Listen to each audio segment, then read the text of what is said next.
1978 to 1981 first generation, 1981 to 1985 second generation, 1986 to 1993 third generation और इसके बाद आता है 1994 मॉडल जो आगे जाके सब कार लवर्स के लिए एक ड्रीम कार बनने वाली थी और जेडीएम को रूल करने वाली थी। 1974 के ऑयल क्रेशेस के बाद टोयोटा ने अपनी 20 सुपर कार को प्रोड्यूस करने का सोच लिया and hair started project A80 जिसको इसाऊ सुजुकी लीड करने वाले थे जो पहले से थर्ड जनरेशन सुपरा के लिए काम कर चुके थे। इसाऊ सुजुकी को उस समय की सबसे बेस्ट कार बनानी थी जो निसान के RB26 जैसे इंजिन्स को आसानी से बीट कर सके। टोयोटा के सारे इंजीनियर्स इसी काम में लग जाते हैं और एक नया इंजन बनाते 2JZ GTE जो कि इनलाइन 6 सिलेंडर था और इसमें आगे के 3 पिस्टन पीछे के 3 पिस्टन के अपोजिट साइड थे जिससे इंजन हाई स्पीड पर भी स्टेबल रह सकता था। 2JZ GTE इंजन किसी भी मॉडिफिकेशन के बिना 1000 हॉर्स पावर तक प्रोड्यूस कर सकता था और अब इतनी ज्यादा स्पीड को हैंडल करने के लिए एक तगड़ा braking system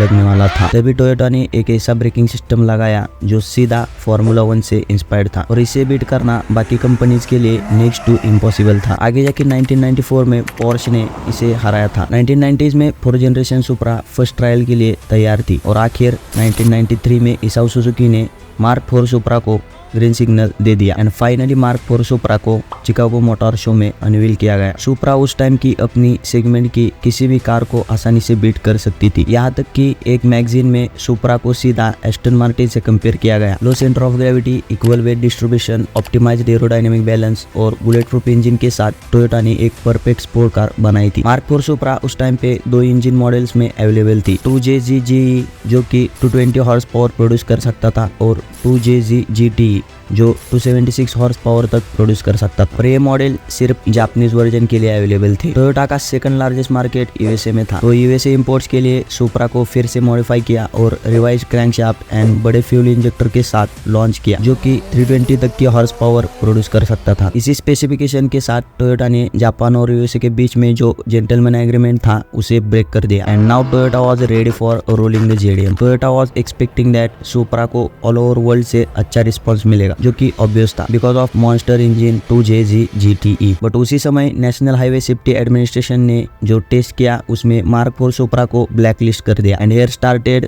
story of 1994 the illegal Supra. NHTSA के हिसाब से Supra is not safe on roads और इसमें 10 ऐसे इश्यूज निकाले जिसमें क्रोनिक रिलायबिलिटी से लेकर सेफ्टी और लाउडनेस जैसे प्रॉब्लम्स इंक्लूडेड थे। टोयोटा सुपरा के लिए ये टाइम एक आपत्ति जैसा था। इसी रीजंस की वजह से मार्क 4 सुपरा की सेल्स घटती रही। जहाँ पर थर्ड जनरेशन सुपरा के 1 लाख से भी ज्यादा यूनिट सिर्फ यूएसए में सेल हुए थे, वहाँ पर मार्क 4 सुपरा की ऑल ओवर सेल्स सिर्फ 12,000 यूनिट्स हुई। यूएसए में लॉन्च से पहले सिर्फ 2,000 यूनिट्स ही सेल हुए थे and unfortunately mark 4 Supra was discontinued. 1998 USA में फाइनल टोयोटा सुपरा सेल हुई पर वो कहते हैं ना गुड थिंग्स टेक्स टाइम, वैसा ही कुछ हुआ टोयोटा के साथ। यहाँ पर कहानी में एंट्री होती है the legendary racer Smokey Nagata की। Smokey Nagata was born in 1955। Underage driving की वजह से स्मोकी को स्कूल से निकाल दिया गया एंड ही वाज डिसाइडेड कि वो परफॉर्मेंस कार मैकेनिक और सीजन कार ड्राइविंग में अपना करियर बनाएंगे और स्मोकी नागाटा टोयोटा में जॉब करना स्टार्ट करते हैं, जहाँ पर आगे जाके सिलिका के ऊपर काम करते समय उन्हें कंपनी से फायर किया जाता है। नवंबर 4, 1998 सुबह के लगभग 4 बज रहे थे। यूएसए का A1 हाईवे जहाँ पर रेनी रोड और नियर टू फ्रीजिंग टेम्परेचर था, एक जापानीज मॉडिफाइड गोल्ड प्लेटेड और हेवीली मॉडिफाइड टोयोटा सुपरा 1003 bhp और 200 माइल्स पर आवर की स्पीड से भाग रही थी। यूएसए के हाईवे पर ये आज तक की अचीव की हुई सबसे हाई स्पीड थी और ये कार चला रहे थे द स्मोकी नागाटा। इसके कुछ ही देर बाद स्मोकी को ओवर स्पीड के केस में यूएसए पुलिस ने अरेस्ट किया और अगले 1 महीने के लिए यूएसए के रोड पर कार चलाने के लिए बैन कर दिया। ये न्यूज इतनी ज्यादा वायरल हो गई कि लोग क्यूरियस हो गए टोयोटा सुपरा के बारे में जानने के लिए। उसके बाद 2001 में फास्ट एंड फ्यूरियस में भी mark 4 Supra as a lead car use की गई और luckily Fast and Furious movie उस टाइम पे हिट हो गई। फाइनली सुपरा का मार्केट इतना बड़ा कि लोग सुपरा खरीदने के लिए पागल हो गए। सुपरा के ओरिजिनल प्राइस से 2 गुना ज्यादा प्राइस देकर उसे खरीदने लगी। टोयोटा ने 2002 में मार्क 4 सुपरा का प्रोडक्शन सीज कर दिया एंड फाइनली अब मार्क 4 सुपरा को रिस्पांस मिलना शुरू हो गया। बट मार्क 4 सुपरा का प्रोडक्शन सीज होने के कारण उसे खरीदना आम लोगों के बस की बात नहीं रही थी। फिर 2019 में north American international auto show